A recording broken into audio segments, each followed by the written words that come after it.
नमस्कार दोस्तों, आपका स्वागत है आपके अपने चैनल स्टडी वाइन्स ऑफिशियल पर। तो आज की इस वीडियो में हम मैप की सहायता से विश्व के प्रमुख रेगिस्तान के बारे में पढ़ेंगे। तो आपको बस कुछ ही मरुस्थल के बारे में पता होना चाहिए, यही बार बार एग्ज़ाम में रिपीट होते हैं। तो पहले हम सभी मरुस्थल के बारे में पढ़ेंगे और लास्ट में प्रीवियस ईयर क्वेश्चन को भी अटेम्प्ट करेंगे। तो चलिए बिना देरी किए हुए वीडियो को शुरू करते हैं। तो चलिए वीडियो की शुरुआत करते हैं और सबसे पहले देखते हैं कि रेगिस्तान, मरुस्थल या डेजर्ट कहते किसे हैं। तो मरुस्थल या रेगिस्तान ऐसे क्षेत्रों को कहा जाता है जहां पर वर्षा और हिमपात का योग, हिमपात यानी कि बर्फबारी, तो वर्षा और हिमपात का योग अन्य क्षेत्रों की अपेक्षा बहुत कम होता है और जहां पर वार्षिक औसत वर्षा 25 सेंटीमीटर से भी कम होती है उन्हें मरुस्थल कहा जाता है। तो ये डेफिनेशन याद रखना, जहां पर वार्षिक औसत वर्षा 25 सेंटीमीटर से भी कम होती है उन्हें मरुस्थल कहा जाता है। और मरुस्थल को हम दो भागों में बांट सकते हैं, गर्म रेगिस्तान और ठंडे रेगिस्तान। तो जब भी रेगिस्तान का नाम आता है तो हमारे दिमाग में यही आता है कि वो बहुत गर्म होगा, वहाँ पर रेत होगी, पर ऐसा ज़रूरी नहीं है। रेगिस्तान गर्म भी हो सकता है और ठंडे रेगिस्तान भी हो सकते हैं। तो वीडियो के लास्ट में मैं एक ही स्लाइड में आपको बता दूंगा कि कौन कौन से रेगिस्तान गर्म हैं, कौन कौन से ठंडे रेगिस्तान हैं। पहले हम इनको एक बार पढ़ेंगे और लास्ट में एक ही स्लाइड में देख लेंगे कि कौन से गर्म रेगिस्तान हैं और कौन से ठंडे रेगिस्तान हैं। तो यहाँ पर मैं आपको कुछ उदाहरण बता देता हूँ कि गर्म रेगिस्तान कौन कौन से हैं। जैसे सहारा मरुस्थल अफ्रीका का है, ये गर्म रेगिस्तान है। थार मरुस्थल ये भारत और पाकिस्तान की सीमा पर है, ये भी गर्म मरुस्थल है। और ठंडे रेगिस्तान में देखें तो अंटार्कटिक मरुस्थल और गोबी मरुस्थल ये ठंडे रेगिस्तान के उदाहरण हैं। तो अब हम आगे देखते हैं। तो आगे हम देखते हैं कि रेगिस्तान में पाई जाने वाली वनस्पति को क्या कहते हैं। एग्ज़ाम में पूछा गया है, अभी एनटीपीसी के एग्ज़ाम हुए थे, वहाँ पर यह प्रश्न आया था और एसएससी के एग्ज़ाम में भी बहुत बार पूछा गया है। तो याद रखिएगा, रेगिस्तान में पाई जाने वाली वनस्पति को मरुद्विद या जीरोफाइट कहा जाता है। तो इंग्लिश में से जीरोफाइट कहते हैं, हिंदी में भी जीरोफाइट या मरुद्विद कहते हैं। तो जीरोफाइट वे पौधे होते हैं जो बहुत ही शुष्क स्थानों में जीवित रहने में सक्षम होते हैं, तभी तो ये रेगिस्तान में सरवाइव कर पाते हैं और ये आमतौर पर रेगिस्तान जैसे क्षेत्रों में पाए जाते हैं। कौन सी वनस्पतियाँ? जीरोफाइट वनस्पतियाँ। और मरुस्थलीय वनस्पतियों की विशेषता क्या होती है? तो ये कांटेदार वनस्पतियाँ होती हैं, इनकी पत्तियाँ नुकीली होती हैं और इनकी जड़ें गहरी होती हैं, जैसे कि कैक्टस और खजूर, ये जीरोफाइट वनस्पतियों के उदाहरण हैं। तो इन पौधों में अक्सर जानवरों से बचने के लिए कांटे होते हैं और पानी की तलाश में इनकी जड़ें भूमि में काफ़ी गहराई तक जाती हैं, इसीलिए इनकी जड़ें काफ़ी गहरी होती हैं और इनकी पत्तियां नुकीली होती हैं। उदाहरण के लिए मैंने आपको बताया ना, कैक्टस ये कांटेदार वनस्पति है और ये रेगिस्तान में पाई जाती है, तो याद रखिएगा। तो शुरुआत हम करते हैं एशिया महाद्वीप से। तो सबसे पहले देखते हैं थार मरुस्थल। तो यह भारत और पाकिस्तान की सीमा पर स्थित है। यह है थार मरुस्थल और ये भारत और पाकिस्तान की सीमा पर स्थित है, आपको पता ही होगा इसके बारे में। और यह भारत का सबसे बड़ा मरुस्थल है। कौन सा? थार मरुस्थल। और दक्षिण एशिया का भी सबसे बड़ा मरुस्थल है थार मरुस्थल। और जो ये मरुस्थल है थार मरुस्थल, इसका जो भाग पाकिस्तान में आता है उसे क्या कहा जाता है? तो पाकिस्तान वाले भाग को चोलिस्तान कहा जाता है। यह भी जो एनटीपीसी के एग्ज़ाम हुए थे उसमें यह प्रश्न आया था कि थार मरुस्थल के पाकिस्तान वाले भाग को क्या कहा जाता है? तो उसे चोलिस्तान कहा जाता है पाकिस्तान में, याद रखिएगा। और ये दक्षिण एशिया का सबसे बड़ा मरुस्थल है। अगला मरुस्थल है तकलामाकन मरुस्थल, और ये चीन का सबसे बड़ा रेगिस्तान है तकलामाकन मरुस्थल, और इसे खंडहरों का स्थान और मृत्यु के सागर के रूप में भी जाना जाता है। ये इसके उपनाम हैं। आपसे पूछा जा सकता है कि खंडहरों का स्थान किस मरुस्थल को कहा जाता है, तो तकलामाकन मरुस्थल को। और ये है कहाँ पर, तो बहुत बार पूछा गया है। ये चीन में है, और चीन का सबसे बड़ा रेगिस्तान है कौन सा, तकलामाकन मरुस्थल। तो तकलामाकन मरुस्थल के बाद है गोबी मरुस्थल, और गोबी मरुस्थल चीन और मंगोलिया के सीमा पर है, पर इसका अधिकतम भाग मंगोलिया में आता है। इसीलिए आप एग्जाम में देखेंगे तो ज़्यादातर ऑप्शन में मंगोलिया दिया होता है, क्योंकि गोबी मरुस्थल का ज़्यादातर भाग मंगोलिया में आता है और इसका कुछ भाग चीन में आता है, पर एग्ज़ाम में ज़्यादातर ऑप्शन में मंगोलिया ही दिया होता है। इसीलिए मैं आपको बता रहा हूँ, याद रखना कि गोबी मरुस्थल कहाँ पर है, तो मंगोलिया में है। तो गोबी मरुस्थल को मंगोलियाई भाषा में क्या कहा जाता है, तो इसका अर्थ है निर्जल स्थान जहाँ पर जल ना हो। तो ये मंगोलिया और चीन दोनों भागों में फैला हुआ है। और 2 कुबड़ वाले बैक्ट्रियन ऊंट भी गोबी मरुस्थल में ही पाए जाते हैं। आप ये इमेज में देख रहे हैं, तो 2 कुबड़ वाले जो ऊंट हैं जिन्हें बैक्टीरियन ऊंट कहा जाता है, ये गोबी मरुस्थल में ही पाए जाते हैं। तो ये कुछ एक्स्ट्रा इन्फॉर्मेशन है, ये भी आपको पता होनी चाहिए। तो उसके बाद आगे देखते हैं, तो दश्ते लूट और दश्ते काविर ये दोनों ही मरुस्थल ईरान में हैं। तो दोनों को याद रखिएगा, एक है दश्ते लूट और दूसरा है दश्ते काविर। तो जिसमें दश्त लगा है, ये दोनों ही ईरान में आते हैं, याद रखिएगा। अगला मरुस्थल है कराकुम मरुस्थल। ये कहाँ पर है, तो ये तुर्कमेनिस्तान में है। तो दश्ते लूट ईरान में है, दश्ते काविर ईरान में है, और कराकुम मरुस्थल तुर्कमेनिस्तान में है। तो एशिया महाद्वीप के बाद देखते हैं अफ्रीका महाद्वीप। तो अफ्रीका महाद्वीप में आपको जो पहला मरुस्थल याद रखना है, ये है सहारा मरुस्थल। तो सहारा मरुस्थल दुनिया का सबसे बड़ा गर्म मरुस्थल है, और यह अफ्रीका महाद्वीप में स्थित है, जिसकी सीमा 11 देशों के साथ लगती है। तो इतने बड़े आकार का, इतने बड़े क्षेत्र का मरुस्थल है ये सहारा मरुस्थल, जिसकी सीमा 11 देशों के साथ लगती है। तो कौन कौन से देश हैं, जैसा कि आप मैप में देख रहे हैं, अल्जीरिया, चाड, लीबिया, माली, मोरिटानिया, नाइजर, सूडान, ट्यूनीशिया, मिस्र, मोरक्को और पश्चिमी सहारा, इन 11 देशों के साथ सहारा मरुस्थल की सीमा लगती है। तो ये दुनिया का सबसे बड़ा गर्म मरुस्थल है, याद रखिएगा। देखिए, दुनिया का सबसे बड़ा मरुस्थल वैसे तो अंटार्कटिका मरुस्थल है, पर जो अंटार्कटिका मरुस्थल है ये धरती के ध्रुवों पर है, तो इसे ध्रुवीय मरुस्थल कहा जाता है। पर आपको जब एग्जाम में प्रश्न आएगा और पूछा जाएगा कि दुनिया का सबसे बड़ा मरुस्थल कौन सा है, तो अगर अंटार्कटिका और सहारा दोनों ही मरुस्थल दिए हों, तो आपको अंटार्कटिका मरुस्थल को ही टिक करना है, क्योंकि वही दुनिया का सबसे बड़ा मरुस्थल है।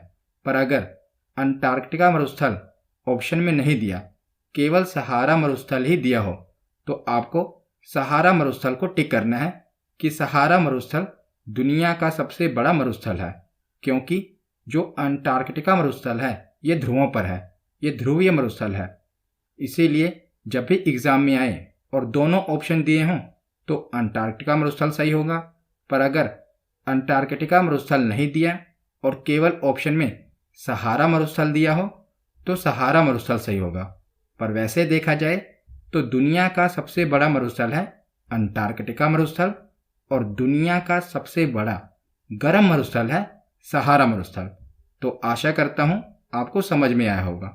तो सहारा मरुस्थल के बाद अफ्रीका का अगला मरुस्थल है कालाहारी मरुस्थल। Very very important. तो कालाहारी मरुस्थल भी अफ्रीका महाद्वीप के बोत्सवाना में स्थित है। तो आपसे एग्जाम में यही पूछा जाता है कि कालाहारी मरुस्थल कहाँ पर है। तो ये अफ्रीका महाद्वीप के बोत्सवाना में स्थित है। तो अफ्रीका महाद्वीप के बाद देखते हैं उत्तरी अमेरिका। तो उत्तरी अमेरिका में आपको 3 रेगिस्तान याद रखने हैं। पहला है ग्रेट बेसिन मरुस्थल, ये अमेरिका में है और ये अमेरिका का सबसे बड़ा रेगिस्तान है। कौन सा? ग्रेट बेसिन मरुस्थल। उसके बाद है मोजावे मरुस्थल, ये भी संयुक्त राज्य अमेरिका में है। तीसरा है सोनोरन मरुस्थल, तो ये अमेरिका और मेक्सिको में है, मतलब कि दोनों की सीमा पर है, पर ज़्यादातर इसका भाग मेक्सिको में आता है। सोनोरन मरुस्थल का अमेरिका और मेक्सिको दोनों में ये फैला हुआ है, पर अधिकतर इसका भाग मेक्सिको में आता है। तो 3 मरुस्थल हो गए उत्तरी अमेरिका में। कौन कौन से? ग्रेट बेसिन मरुस्थल, ये अमेरिका का सबसे बड़ा मरुस्थल है। उसके बाद है मोजावे मरुस्थल, ये भी अमेरिका का है। तीसरा है सोनोरन मरुस्थल, ये अमेरिका और मेक्सिको दोनों देशों में फैला हुआ है, पर अधिकतर इसका भाग मेक्सिको में आता है। तो उत्तरी अमेरिका के बाद देखते हैं दक्षिणी अमेरिका। तो दक्षिणी अमेरिका में आपको 2 ही मरुस्थल याद रखने हैं और ये मोस्ट इम्पोर्टेंट है। ये तो समझ लो एग्जाम में पूछे ही जाएंगे। तो पहला है अटाकामा मरुस्थल, ये दक्षिणी अमेरिका महाद्वीप के चिली देश में है और ये दुनिया का सबसे शुष्क रेगिस्तान है, यानी कि यहाँ पर पानी नाम मात्र का भी नहीं है इस रेगिस्तान में। कौन सा? अटाकामा मरुस्थल, ये दक्षिणी अमेरिका महाद्वीप के चिली देश में है। और दूसरा मरुस्थल है पेंटागोनिया मरुस्थल, ये अर्जेंटीना में है, दक्षिणी अमेरिका महाद्वीप के अर्जेंटीना में। तो याद रखिएगा अटाकामा मरुस्थल है चिली में और पेंटागोनिया मरुस्थल है अर्जेंटीना में। तो अब हम ऑस्ट्रेलिया महाद्वीप देखते हैं। तो ऑस्ट्रेलिया महाद्वीप में आपको 3 मरुस्थल याद रखने हैं। कौन कौन से? पहला है ग्रेट सैंडी मरुस्थल, दूसरा है गिब्सन मरुस्थल और तीसरा है ग्रेट विक्टोरिया मरुस्थल। तो सैंडी, गिब्सन, विक्टोरिया, ऐसे आपको तीनों याद रखने हैं। कौन कौन से? एक बार और बोलिए। सैंडी, गिब्सन, विक्टोरिया, ये तीनों ही कहाँ पर हैं? तो ऑस्ट्रेलिया में हैं। और ऑस्ट्रेलिया को प्यासी भूमि का देश भी कहा जाता है, यह भी आपको याद होना चाहिए। किसे कहा जाता है? ऑस्ट्रेलिया को प्यासी भूमि का देश। यहाँ पर कौन कौन से मरुस्थल हैं? सैंडी, गिब्सन और विक्टोरिया। अब हम कुछ इम्पोर्टेंट पॉइंट्स देख लेते हैं जो डायरेक्ट एग्जाम में पूछ ले जाते हैं। तो दुनिया का सबसे बड़ा मरुस्थल कौन सा है? तो अंटार्कटिका मरुस्थल। और दुनिया का सबसे बड़ा गर्म मरुस्थल कौन सा है? तो सहारा मरुस्थल। और सबसे शुष्क मरुस्थल कौन सा है? तो अभी हमने पढ़ा अटाकामा मरुस्थल। और दक्षिण एशिया का सबसे बड़ा मरुस्थल कौन सा है? तो हमारा थार मरुस्थल। और याद रखिएगा सबसे ज़्यादा जनसंख्या घनत्व वाला मरुस्थल भी थार मरुस्थल ही है। और कौन सा ऐसा महाद्वीप है जहाँ पर कोई भी मरुस्थल नहीं है? तो यूरोप महाद्वीप। यहाँ पर कोई भी मरुस्थल नहीं है यूरोप महाद्वीप में, याद रखिएगा। तो लास्ट में अब हम ये देख लेते हैं कि कौन कौन से मरुस्थल ठंडे हैं और कौन से मरुस्थल गर्म हैं। तो एग्ज़ाम में आपसे ऐसे पूछा जाता है कि बताइए निम्नलिखित में से कौन सा मरुस्थल ठंडा है। तो आपको ऑप्शन दिए होंगे और आपको बताना होगा। तो ठंडे मरुस्थल देख लेते हैं कौन कौन से हैं। तो अंटार्कटिक मरुस्थल, ये ठंडा मरुस्थल है। गोबी मरुस्थल जो कि मंगोलिया और चीन की सीमा पर है, मैंने आपको बताया था, और अधिकतम भाग इसका मंगोलिया में आता है, तो ये भी ठंडा मरुस्थल है। ग्रेट बेसिन मरुस्थल जो कि अमेरिका में है, ये भी ठंडा मरुस्थल है। मोजावे मरुस्थल ये भी अमेरिका में है, ये भी ठंडा मरुस्थल है। पेंटागोनिया मरुस्थल अभी हमने पढ़ा दक्षिण अफ्रीका के अर्जेंटीना में है, ये भी ठंडा मरुस्थल है। अब हम देखते हैं कि कौन कौन से मरुस्थल गर्म मरुस्थल हैं। तो सबसे पहले है सहारा मरुस्थल जो कि अफ्रीका महाद्वीप में है और 11 देशों के साथ इसकी सीमा लगती है। उसके बाद है कालाहारी मरुस्थल, ये भी गर्म मरुस्थल है। दश्ते लूट और दश्ते काविर दोनों ही कहाँ पर हैं? ईरान में हैं और ये भी गर्म मरुस्थल है। थार मरुस्थल, ये भी गर्म मरुस्थल है। तकलामाकन मरुस्थल जो कि चीन में आता है, ये भी गर्म मरुस्थल है। और लास्ट में जो हमने ऑस्ट्रेलिया महाद्वीप में पढ़े, ये तीनों ही सैंडी, गिब्सन और विक्टोरिया, ये तीनों ही मरुस्थल गर्म मरुस्थल हैं। तो आशा करता हूँ आपको समझ में आ गया होगा कि कौन कौन से मरुस्थल ठंडे हैं और कौन कौन से मरुस्थल गर्म हैं। तो अब हम प्रीवियस ईयर क्वेश्चन अटेम्प्ट करते हैं और देखते हैं कि हमारे कितने प्रश्न सही होते हैं। तो पहला प्रश्न है कि दक्षिण एशिया का सबसे बड़ा मरुस्थल कौन सा है? तो दक्षिण एशिया का सबसे बड़ा मरुस्थल है थार मरुस्थल। अगला प्रश्न है कि निम्नलिखित में से कौन विश्व का सबसे बड़ा मरुस्थल है? तो विश्व का सबसे बड़ा मरुस्थल है अंटार्कटिक मरुस्थल, पर ऑप्शन में दिया हुआ है सहारा, तो इसका सही जवाब होगा ऑप्शन सी, सहारा मरुस्थल। पर अगर यहाँ पर अंटार्कटिक मरुस्थल भी दिया होता तो इसका सही जवाब होता अंटार्कटिक मरुस्थल, पर अंटार्कटिक मरुस्थल नहीं दिया, केवल सहारा मरुस्थल दिया है, तो ऑप्शन सी सही जवाब होगा। अगला प्रश्न है कि गोबी मरुस्थल किस देश में स्थित है? तो मैंने आपको बताया था कि ये चीन और मंगोलिया की सीमा पर है, पर अधिकतर भाग कहाँ पर है? मंगोलिया में है, तो इसका सही जवाब होगा ऑप्शन सी, मंगोलिया। अगला प्रश्न है कि पेंटागोनिया मरुभूमि किस देश में स्थित है? तो पेंटागोनिया मरुस्थल दक्षिण अफ्रीका के देश अर्जेंटीना में है। अगला प्रश्न है कि तकलामाकन मरुस्थल किस देश में स्थित है? तो तकलामाकन मरुस्थल चीन में स्थित है, इसका सही जवाब होगा ऑप्शन डी। अगला प्रश्न है दश्ते काबिर मरुस्थल किस देश में स्थित है? तो दश्ते काबिर और दश्ते लूट दोनों ही मरुस्थल कहाँ पर हैं? ईरान में हैं।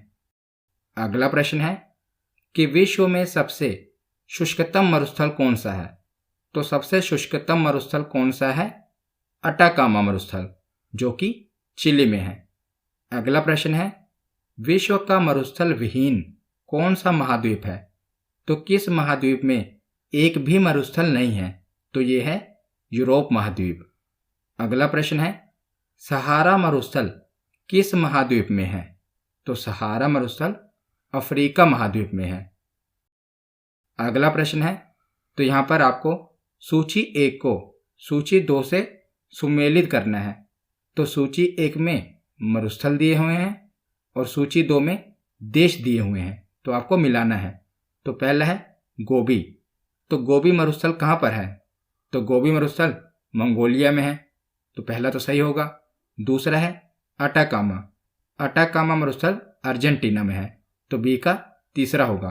तो ऑप्शन में देख लेते हैं, तो ऑप्शन सी सही होगा। ए का पहला होगा यानी कि गोबी मरुस्थल मंगोलिया में है। बी का चौथा ऑप्शन होगा यानी कि अटाकामा मरुस्थल चिली में है। सी का तीसरा होगा पेंटागोनिया मरुस्थल अर्जेंटीना में है। और डी का दूसरा होगा थार मरुस्थल भारत में है। तो आज का आखिरी प्रश्न है कि भारतीय मरुस्थल को कहते हैं, तो भारतीय मरुस्थल कौन सा है इसमें से? थार मरुस्थल। तो आज की ये वीडियो यहीं पर ख़त्म होती है। कैसी लगी ये वीडियो कमेंट सेक्शन में ज़रूर बताना। धन्यवाद।